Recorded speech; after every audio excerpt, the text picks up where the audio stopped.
Sudah lama kami berempat, aku, Mira, Rian, Sita, dan Doni merencanakan liburan singkat dari hiruk-pikuk kota. Pilihan kami jatuh pada sebuah villa tua di kaki gunung yang kami temukan di sebuah situs penyewaan daring. Deskripsinya memang agak samar, menyebutkan suasana klasik dan tenang, tapi foto-fotonya terlihat indah dengan arsitektur kolonial yang memukau dan taman luas. Namanya Villa Angker Sempu kami anggap hanyalah julukan artistik. Kedatangan kami disambut oleh Pak Karta, penjaga villa yang sudah sepuh. Tatapan matanya lurus dan senyumnya tipis. "Selamat datang, Nak," sapanya. Suaranya serak. "Semoga betah di sini." Ada jeda yang aneh sebelum dia melanjutkan. "Tapi jangan terlalu larut malam berkeliaran di luar. Angin di sini sering membawa hal-hal tak terduga." Kami tertawa kecil, menganggapnya sekadar peringatan untuk tidak masuk angin. Villa itu memang megah. Langit-langit tinggi, perabotan kayu jati ukiran lama, dan aroma melati yang samar-samar tercium di setiap sudut. Namun, ada sensasi dingin yang merayap di kulitku, meskipun cuaca sore itu cukup hangat. Malam pertama, setelah makan malam yang kami masak sendiri, kami berkumpul di ruang tamu, bermain kartu sambil bercanda. Sekitar pukul 11, Sita tiba-tiba menghentikan tawanya. "Kalian dengar itu?" bisiknya, matanya membesar. Kami semua terdiam, hanya ada suara jangkrik dari luar. "Dengar apa tah?" tanya Rian. "Kayak ada yang bisik-bisik di dekat telingaku," jawab Sita, menggosok-gosok lengannya. "Dan rasanya dingin banget, padahal AC mati." Kami saling pandang. Mungkin cuma kelelahan, pikir kami. Tapi tak lama kemudian, aku merasakan hal yang sama. Sebuah bisikan samar, sangat dekat, seolah ada seseorang di belakang telingaku, mengucapkan sesuatu dalam bahasa yang tidak ku ketahui. Bulu kuduku meremang. Aku menoleh cepat, tapi tidak ada siapa-siapa. Malam itu, tidurku tidak nyenyak. Aku terbangun beberapa kali karena merasa seperti ada yang menyentuh kakiku dengan ujung jari yang dingin, lalu tarikan ringan pada selimut. Setiap kali aku membuka mata, tidak ada apa-apa, hanya kegelapan dan bayangan perabot yang menari-nari di dinding karena cahaya bulan. Gangguan kedua, bayangan dan suara. Langkah keesokan harinya, kami mencoba bersikap biasa saja, menyalahkan kelelahan dan imajinasi. Kami menghabiskan siang dengan menjelajahi taman yang luas, menemukan sebuah sumur tua dan sebuah paviliun kecil yang tertutup rapat.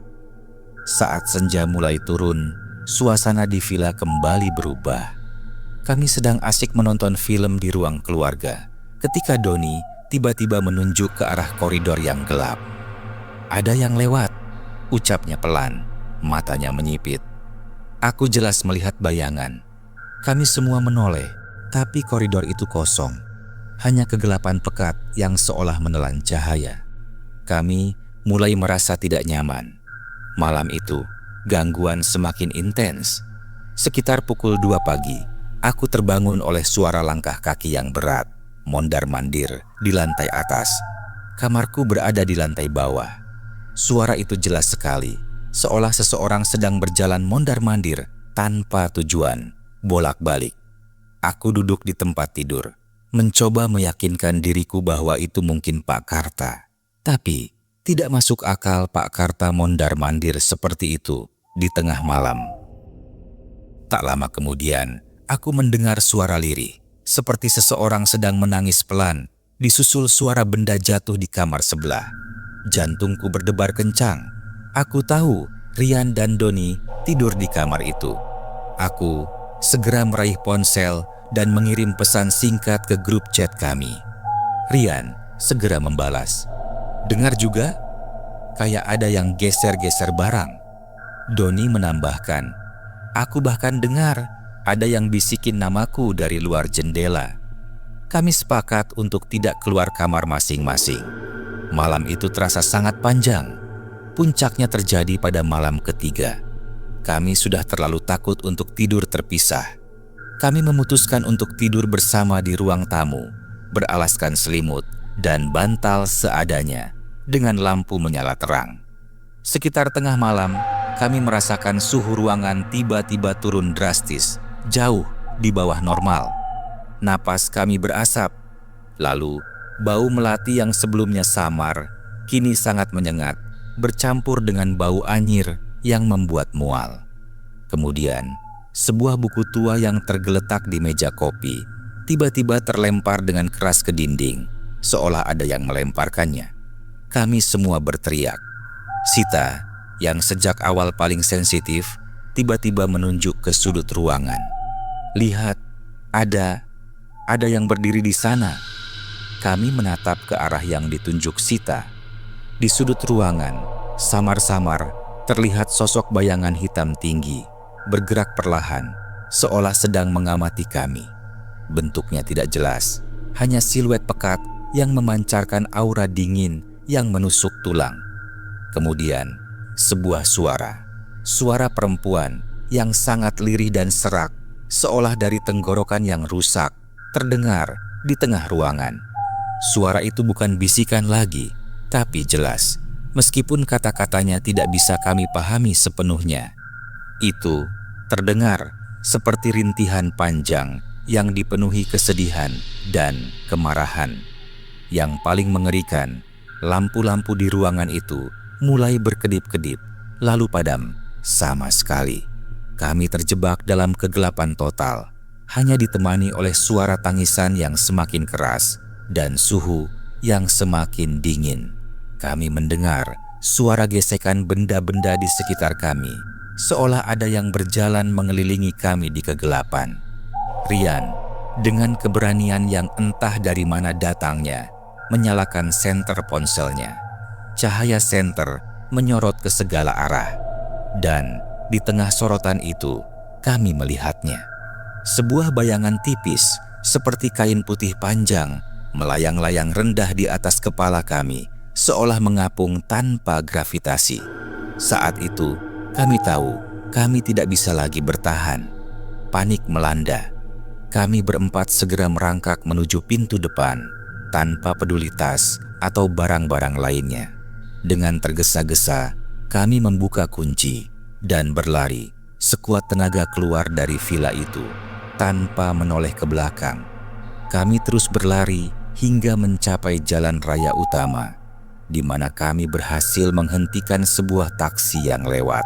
Pak sopir terlihat terkejut melihat penampilan kami yang kacau balau, namun dia tidak bertanya banyak. Ketika kami menceritakan pengalaman mengerikan itu kepada beberapa warga lokal di kota terdekat keesokan harinya, mereka hanya menghela napas. "Oh, Villa Angker Sempu," kata salah seorang bapak tua. "Dulu itu tempat seorang wanita bunuh diri karena patah hati. Katanya arwahnya tidak pernah tenang, makanya tidak ada yang mau lagi tinggal di sana. Kalian beruntung bisa keluar." Kisah kelam di balik Villa Angker Sempu. Arwah Asi dahulu kala, sekitar awal abad ke-20, Villa Angker Sempu belum dikenal dengan nama itu. Ia adalah kediaman megah milik seorang saudagar kaya bernama Pak Prabu. Pak Prabu memiliki seorang putri sematawayang bernama Asih. Kecantikan Asih tersohor seantero desa.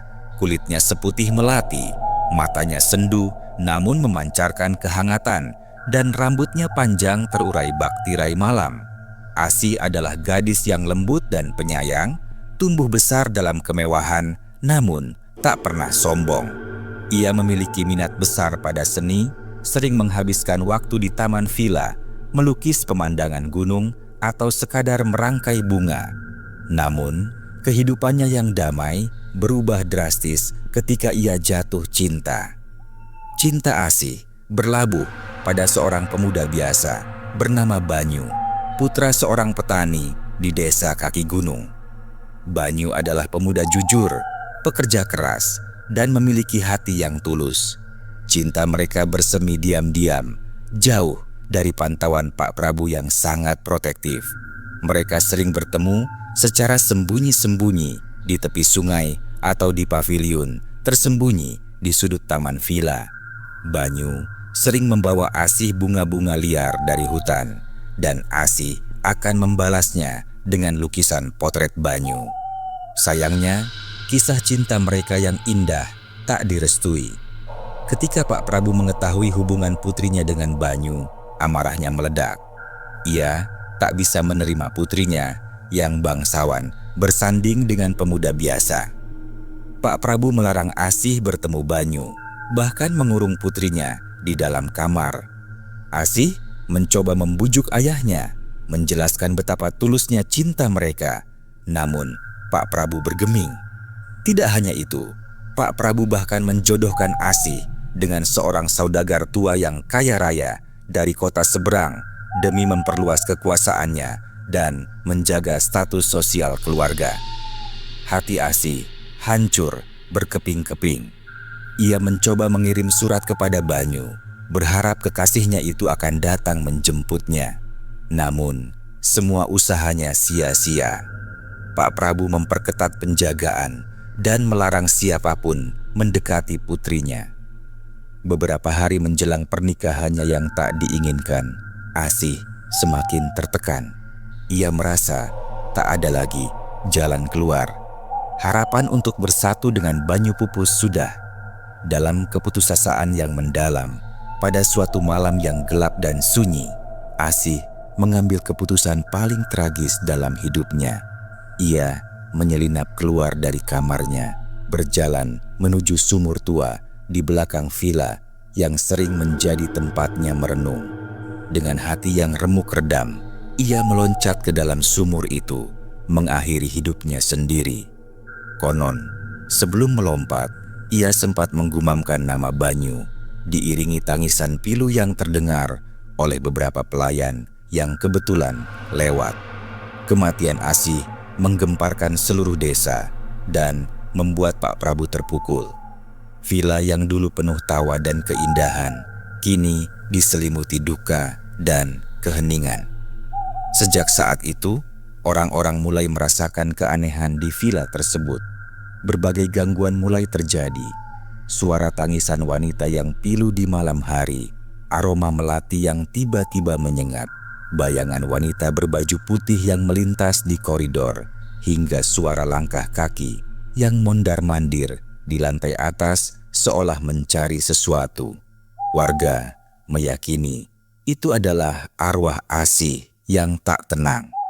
Ia masih terikat pada villa itu, mungkin karena kesedihan yang mendalam atau karena menanti kekasihnya yang tak kunjung datang menjemputnya.